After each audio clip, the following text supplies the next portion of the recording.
කොටුව bus නැවතුම්පොලේ විද්‍යාත්මක පුනරුද්දේශ සුම්බුන් කල්ලියේ මජර මෙහෙයුම පද්ධතිමය වෙනසක යථාර්ථය. කොටුව bus නැවතුම්පොලේ අනු දිනකට ලක්ෂ සංඛ්‍යාත ජනතාවක් ගැවසෙන ස්ථානයකි. ඒ රටක සංවර්ධනය සහ විනය දර්පණයකි. පසුගිය රජයන් සහ වත්මන් රජයේ යටතේ මේ සිදු වෙනස තාර්කිකව විග්‍රහ කළ යුතුය.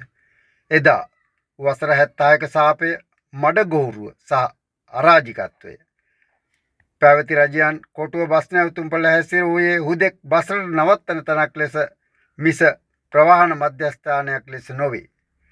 විවේචනාත්මකව බලන කල වැස්සට තෙමෙන අවුවට වේල්න පයට මඩ පෑගෙන මුත්‍රාගඳින් පිරුණු අපායක් වැනි තත්ත්වයක් එය පැවතින්නේ. බස්රථ ධාවනයට නිසි කාලසටහනක් නොතිබූ අතර ගොඩනැගිලි හැදුවේ දේශපාලන හිතවතුන්ට කොන්ත්‍රාත් දීමට අසංවර භාවය. මෙම පරිසරතුල මගියා අසංවර විය. පෝලිං ක්‍රමයක් නොතිබුණි. කුණු කසල ඕනෑම තැනකට දැමීමට සාමාන්‍ය දෙයක් විය. මෙම අරාජිකත්ව ක්‍රමයක් නැතිකමේ ප්‍රතිඵලයකි. අද වත්මන් රජයේ විද්‍යාත්මක ප්‍රවේශය පද්ධතිමය පරිවර්තනය වත්මන් රජයේ යටතේ කොටුව බස් නැවතුම්පොළ නවීකරණය කරන්නේ හුදෙක් ගොඩනැගිලි තැනීමෙන් නොව විද්‍යාත්මක කළමනාකරණය හරහාය. ඩිජිටල් කරණය බස් රථ පැමිණෙන සහ පිටවන වේලාවන් දැක්වෙන ඩිජිටල් පුවරු ඩිජිටල් ප්‍රවේශ පත්‍ර ක්‍රම සහ මගීන්ට පහසුවෙන් ගමන් මාර්ග සොයාගත හැකි ඩිජිටල් ජාලයන් හඳුන්වා දීම. යටිතල පහසුකම් කළමනාකරණය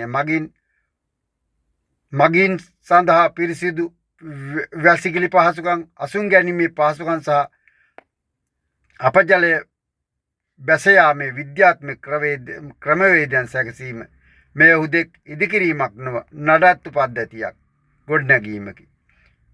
විනය පෝලිං ක්‍රමය අකුරටම ක්‍රියාත්මක කිරීම සහ බස් රථ නියමිත වේලාවට ධාවනය කිරීම මගින්ගේ විනය ඉහළ නංවා ඇත. නැවත විනාශය සුම්බුන් කල්ලියේ මජර වැඩස අසංවර මිනිසුන් පද්ධතිමය වෙනසකට අකමැති පැරණි දූෂිත ක්‍රමයෙන් යපුණු පිරිස් මෙම ප්‍රගතිය විනාශ කිරීමට උත්සාහ කරති.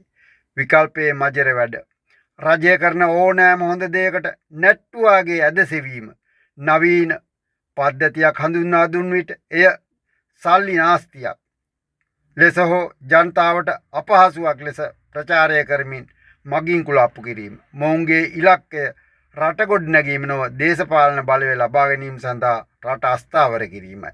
සුම්බුන් කල්ලි බස් නැවතුම්පොළ ආශ්‍රිතව පැවති මාපියා කල්ලි කප්පම් ගන්නවුන් නීති විරෝධී වෙළඳුන් දූෂිත බස් සේවකයන් වෙනත් මජර වැඩ කරන්නන් ඩිජිටල් ක්‍රමවේදයන් හරහා ඔවුන්ගේ අක්‍රමවත් ආදායම් මාර්ග අහුවෙන විට ඔවුන් පද්ධතියට හානි කරති. ඩිජිටල් පුවරු විනාශ කරති.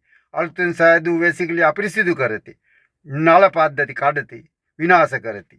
අසංවර මිනිස්සුන් අලුත් පද්ධතියට හැඩ ගැසීමට අකමැති පරණ ආරාජිකත්වයට කැමැති සුළු පිරිසක් ඔවුන් පෝලිං කඩාගෙන යාම අලුතින් හඳුන්වා දුන් පහසුකම් අවභාවිතා කිරීම සහ මට මොකොටද යන මානසිකත්වයෙන් කටයුතු කිරීම හරහා පද්ධතිය ප්‍රගතිය අඩාල කරති.